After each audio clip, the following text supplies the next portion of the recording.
दोस्तों नमस्कार। आपके अपने चैनल घटना चक नॉलेज पर आप सभी लोगों का बहुत बहुत स्वागत है। आज हम फिर से लेकर उपस्थित हैं रसायन विज्ञान की क्लास नंबर 5, जिसमें हम रेलवे के पिछले वर्षों में पूछे हुए प्रश्न जैसे कि RRB, NTPC, ALP, group D आदि एग्जामों के प्रीवियस ईयर क्वेश्चन, तो यहाँ पर हम रेलवे बुक का सल्यूशन करेंगे। तो देखते हैं, सभी पिछले वर्षों के प्रश्न हैं और यह आने वाले सभी एग्जामों के लिए बहुत ही महत्वपूर्ण साबित होगी।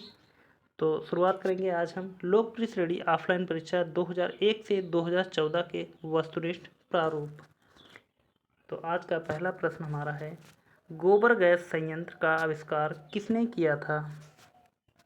4 ऑप्शन दिए गए हैं। ए सीबी देसाई ने, बी सीबी पास्किन ने, सी रॉबर्ट विल्हेम ने, डी गीगर ने। तो इन चारों ऑप्शनों में से इसका सही उत्तर यहाँ पर देखें तो हो जाएगा हमारा ए, गोबर गैस के संयंत्र का आविष्कार सीबी देसाई ने किया था। आगे बढ़ते हैं और देखते हैं अगले प्रश्न से पहले इसकी व्याख्या को।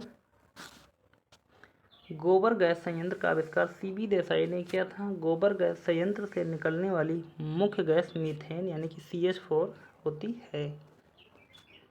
और गैस मीथेन कहाँ से पाई जाती है? धान के खेत से।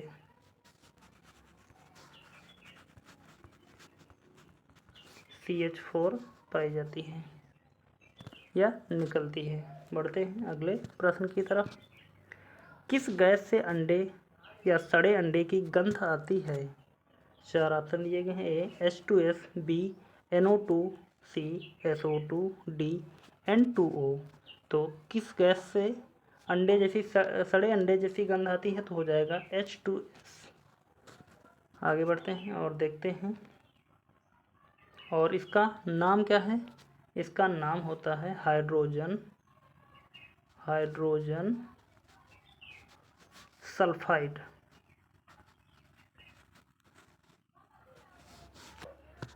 आगे बढ़ते हैं और देखते हैं अगला प्रश्न। कैथोड किरणें हैं। 4 ऑप्शनों के ऑप्शन से देखते हैं।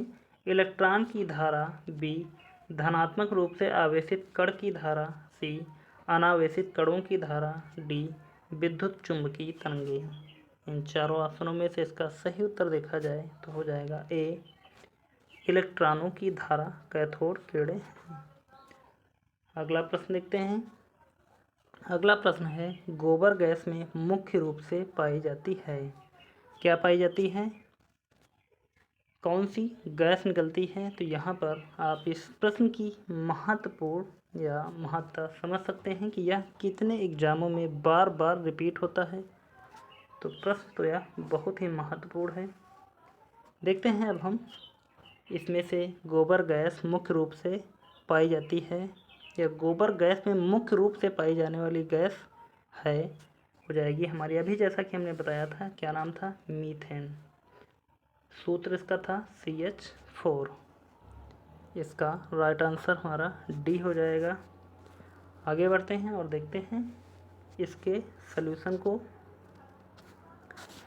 दिया गया है, गोबर गैस में मुख्य रूप से मीथेन यानी कि CH4 पाई जाती है। यह घरेलू ईंधन के रूप में प्रयुक्त होती है। गोबर गैस के अवशिष्ट का प्रयोग खाद के रूप में किया जाता है। बायोगैस में मीथेन सर्वाधिक मात्रा में पाई जाती है।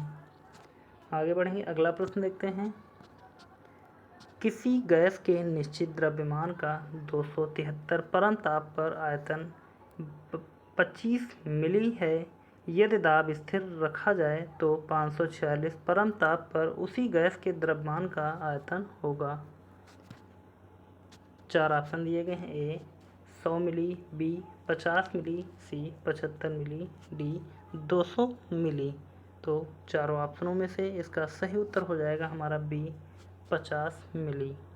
आगे बढ़ते हैं और देखते हैं अगले प्रश्न की तरफ।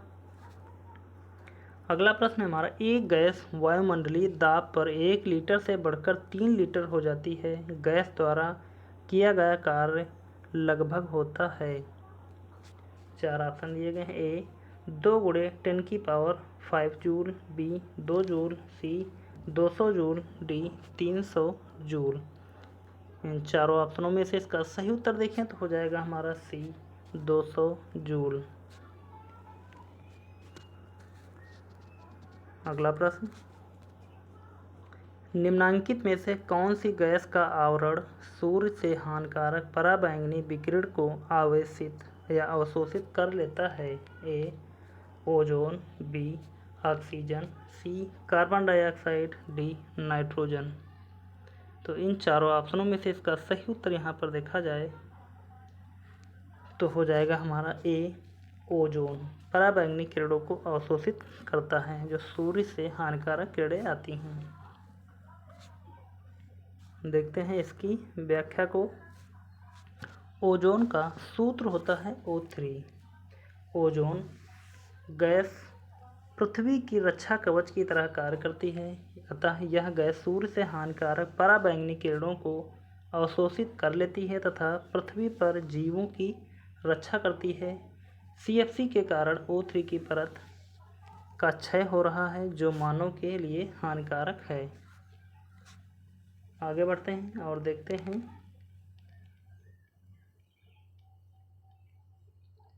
अगले प्रश्न की तरफ। वायु निम्नलिखित में से क्या है? ए कार्बनिक का वाष्पित रूप, बी एक तत्व, सी मिश्रण, डी यौगिक। वायु क्या हो जाएगा इन चारों ऑप्शनों में से? इसका सही उत्तर हो जाएगा हमारा सी। वायु कई गैसों का मिश्रण है। अगला प्रश्न, लाफिंग गैस है ए NO, बी CO, सी N2O, डी SO2। इन चारों ऑप्शनों में से इसका सही उत्तर यहाँ पर देखा जाए 8 नंबर प्रश्न का तो हो जाएगा हमारा सी। लाफिंग गैस N2O है, या N2O का अगर नाम देखें तो हो जाएगा नाइट्रस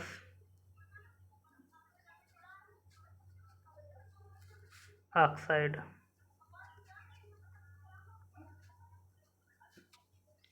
आगे बढ़ते हैं और देखते हैं इसके व्याख्या को। यह लाफिंग गैस N2O है। नाइट्रस ऑक्साइड को सूंघने से उत्तेजना उत्पन्न होती है और हंसी आने लगती है, अतः गैस को हास्य गैस या लाफिंग गैस कहते हैं। इसे अधिक मात्रा में सूंघने पर निश्चेतना उत्पन्न होती है। प्रयोगशाला में N2O गैस को अमोनियम नाइट्रेट को गर्म करके अथवा सोडियम नाइट्रेट और अमोनियम सल्फेट के मिश्रण को गर्म करके 200 डिग्री सेल्सियस पर बनाते हैं। आगे बढ़ते हैं और देखते हैं अगला प्रश्न। बंद कमरे में स्टोव व अंगीठी का प्रयोग न करने की सलाह निम्नलिखित कारण से दी जाती है। कौन सा कारण हो जाएगा? ए कमरे में बिजली के तारों में आग कम लगना, बी स्टोव बंद हो जाना, सी कार्बन मोनोऑक्साइड से विषायण, डी स्टोव का फट जाना। इन चारों ऑप्शनों में से इसका सही उत्तर यहाँ पर देखें तो हो जाएगा सी। बंद कमरों में स्टोव व अंगीठी का प्रयोग न करने की सलाह कार्बन मोनोऑक्साइड गैस के कारण दी जाती है। देखते हैं अगले प्रश्न को। 90 किलोग्राम पानी से प्राप्त की जा सकने वाली ऑक्सीजन की मात्रा है। ए 30 किलोग्राम, बी 90 किलोग्राम, सी 45 किलोग्राम, डी 80 किलोग्राम। इन चारों ऑप्शनों में से इसका सही उत्तर हो जाएगा डी 80 किलोग्राम। 90 किलोग्राम पानी से 80 किलोग्राम ऑक्सीजन गैस की मात्रा प्राप्त की जा सकती है।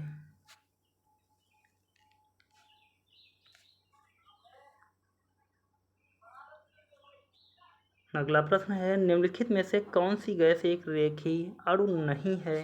ए CO2, बी N2O, सी SO2, डी C2H2। तो कौन सी गैस रेखीय अणु नहीं है? तो वह हो जाएगी हमारी CSO2। देखते हैं यहाँ हम इसकी व्याख्या को।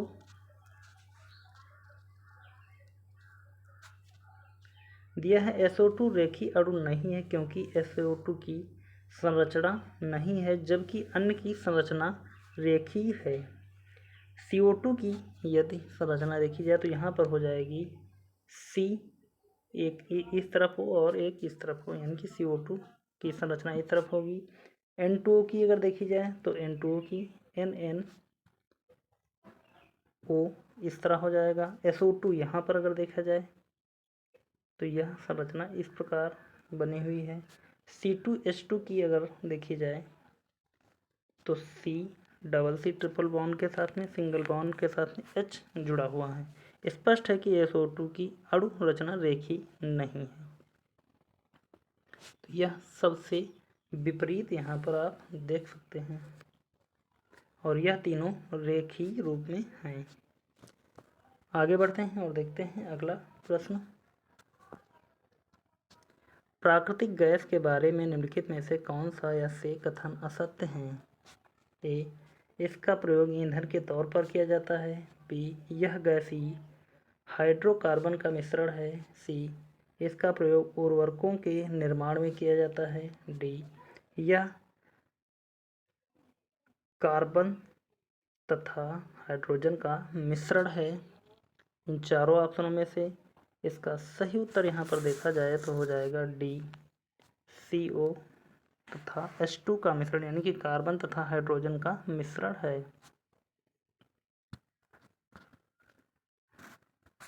देखते हैं इसकी व्याख्या को। प्राकृतिक गैस हाइड्रोकार्बन का मिश्रण होता है जिसमें 80% CH4 यानी कि मीथेन। इसका प्रयोग ईंधन के तौर पर किया जाता है। इसका प्रयोग उर्वरकों के निर्माण में भी किया जाता है। आगे बढ़ते हैं, देखते हैं अगला प्रश्न। प्रोड्यूसर गैस का ईंधन तथा नाइट्रोजन के स्रोत के रूप में प्रयोग किया जाता है। यह गैस प्राप्त की जाती है, कहाँ से प्राप्त की जाती है? ए, गर्म वर्क यंत्र पर तेल के छिड़काव द्वारा। बी, पानी और हवा का मिश्रण तप्त कोक पर प्रवाहित करने पर। सी, हवा को उद्दीप्त कोक के फैलाव पर प्रवाहित करने पर। डी, भाप को उद्दीप्त कोक पर प्रवाहित करने पर। इन चारों ऑप्शनों में से हमको बताना है कि प्रोड्यूसर गैस का ईंधन तथा नाइट्रोजन के स्रोत के रूप में प्रयोग किया जाता है। यह गैस कहाँ से प्राप्त की जाती है? तो इसका सही उत्तर निकल कर आ जाएगा डी, भाप को उद्दीप्त कोक पर प्रवाहित करने पर। आगे बढ़ते हैं और देखते हैं इसकी व्याख्या को।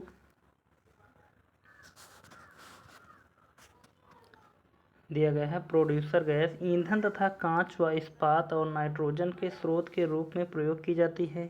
यह गैस भाप को उद्दीप्त कोक प्रवाहित करने पर प्राप्त होती है। प्रोड्यूसर गैस मुख्यतः नाइट्रोजन तथा कार्बन मोनोऑक्साइड गैसों का मिश्रण है।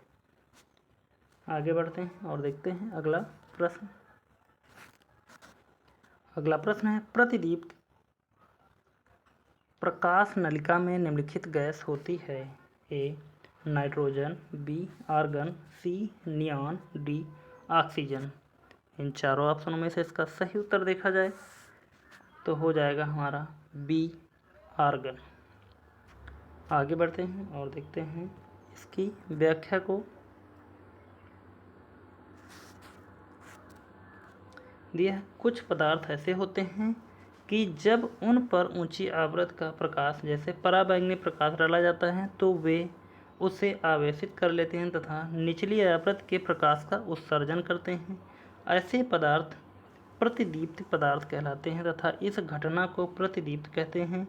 ट्यूबलाइट में कांच की एक लंबी ट्यूब होती है जिसके अंदर की दीवारों पर फास्फर का लेप चढ़ा रहता है।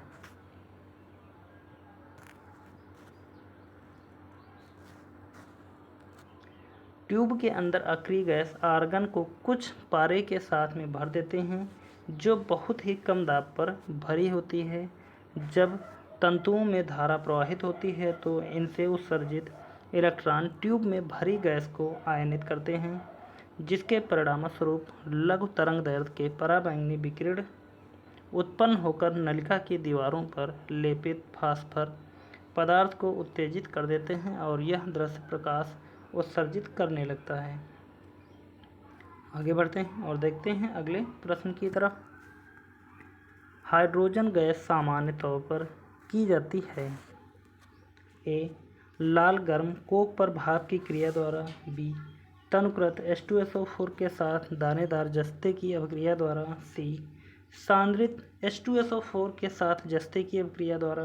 डी तनुकृत H2SO4 के साथ शुद्ध जस्ते की अभिक्रिया द्वारा।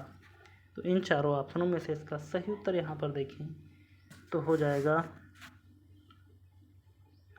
डी तनुकृत H2SO4 के साथ में शुद्ध जस्ते की अभिक्रिया द्वारा हाइड्रोजन गैस सामान्य तौर पर तैयार की जाती है। डी वाला ऑप्शन सही हो जाएगा।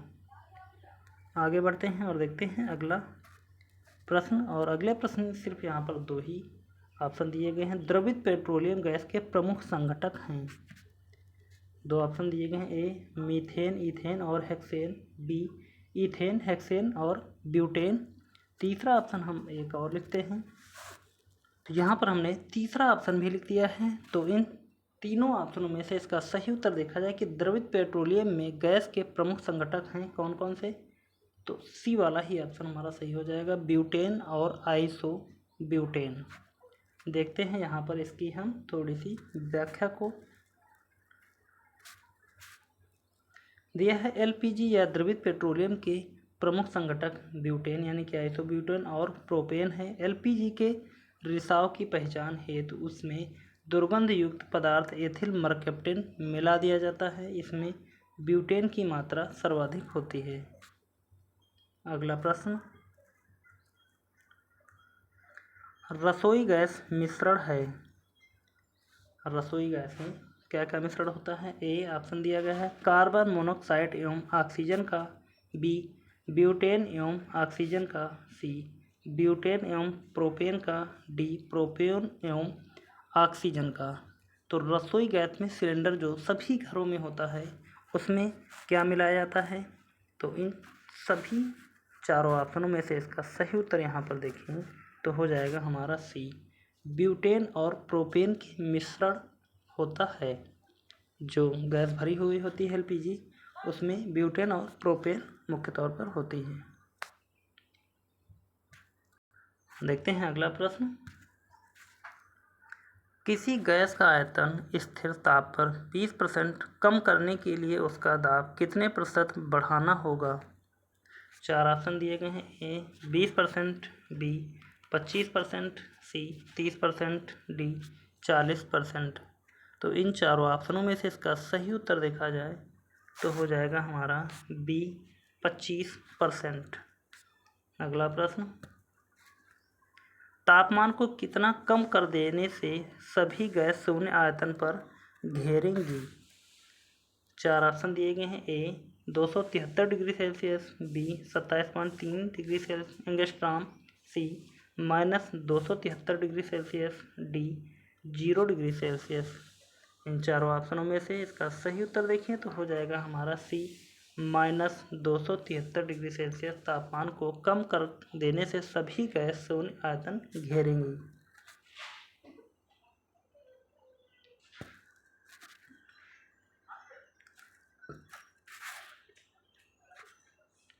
अगला क्वेश्चन दिया गया है 27 डिग्री सेल्सियस और 760 मिमी दाब पर एक गैस का आयतन 200 घन सेंटीमीटर है -3 डिग्री सेल्सियस और 760 मिमी दाब पर इस गैस का आयतन होगा।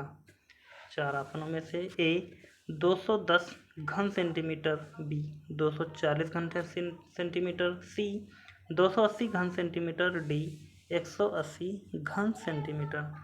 इन चारों ऑप्शनों में से इसका सही उत्तर देखें तो हो जाएगा हमारा डी 180 घन सेंटीमीटर। अगला प्रश्न देखते हैं,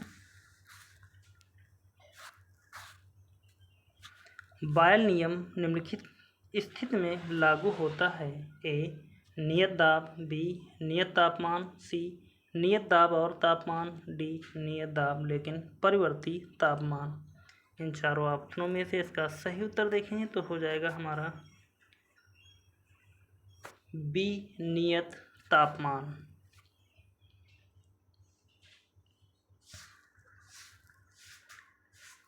अगला क्वेश्चन दिया गया है, तापमान और दाब की समान स्थितियों के अंतर्गत सभी गैसों के समान आयतन में अणुओं की समान संख्या रहती है। यह नियम कहा जाता है। ए, आवोगाद्रो नियम। बी, बायल का नियम। सी, चार्ल्स का नियम। डी, गै-लुसैक नियम।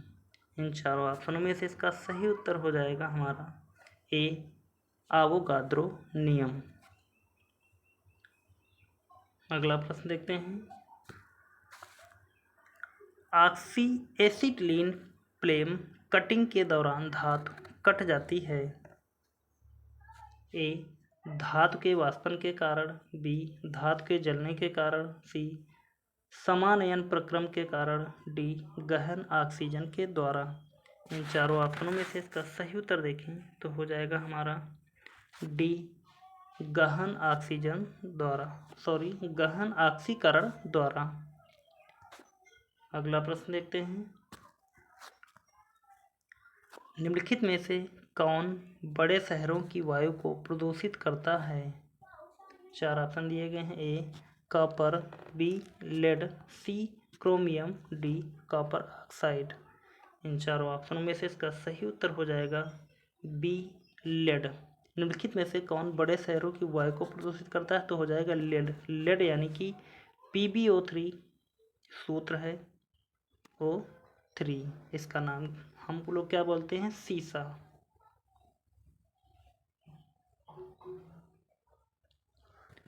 आगे बढ़ते हैं और देखते हैं इसकी व्याख्या को।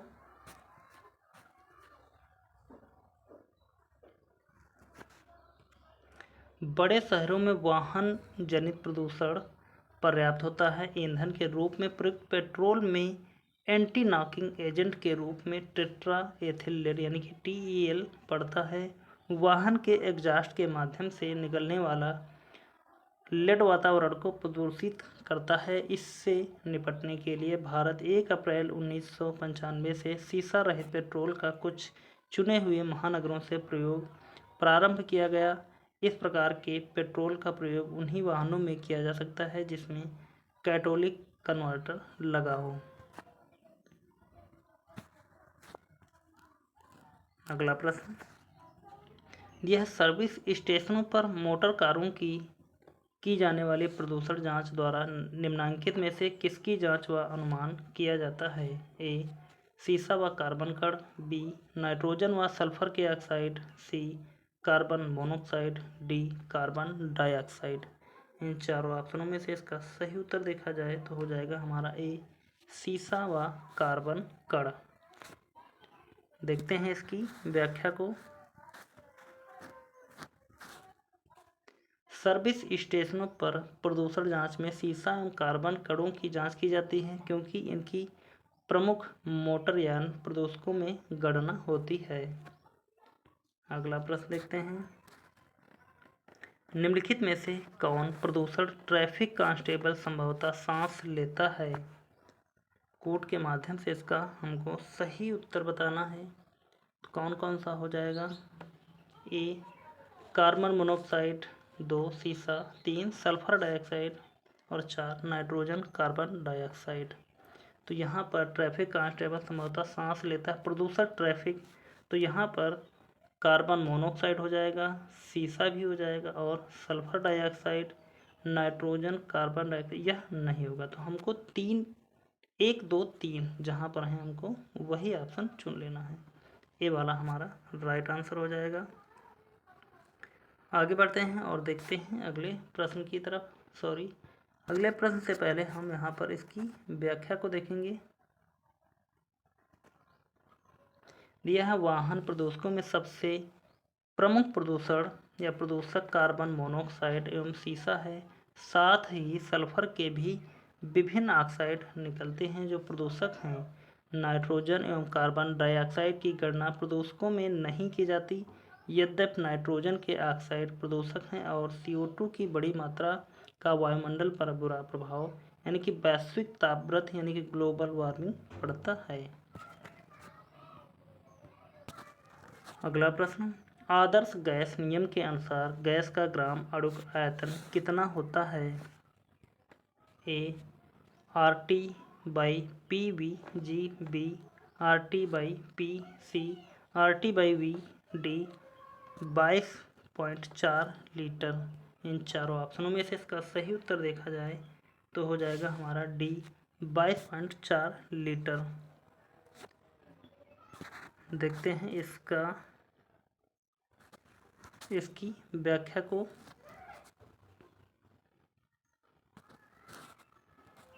यह आदर्श गैस के नियम के अनुसार गैस का ग्राम अणुक आयतन 22.4 लीटर होता है। जो गैस दाब और ताप की सभी परिस्थितियों में बॉयल और चार्ल्स के नियमों का पूर्ण रूप से पालन करती है उसे आदर्श गैस कहते हैं। वास्तव में ऐसी कोई गैस ज्ञात नहीं है जिसका व्यवहार पूर्ण रूप से आदर्श गैस जैसा हो। आदर्श गैस केवल एक काल्पनिक गैस है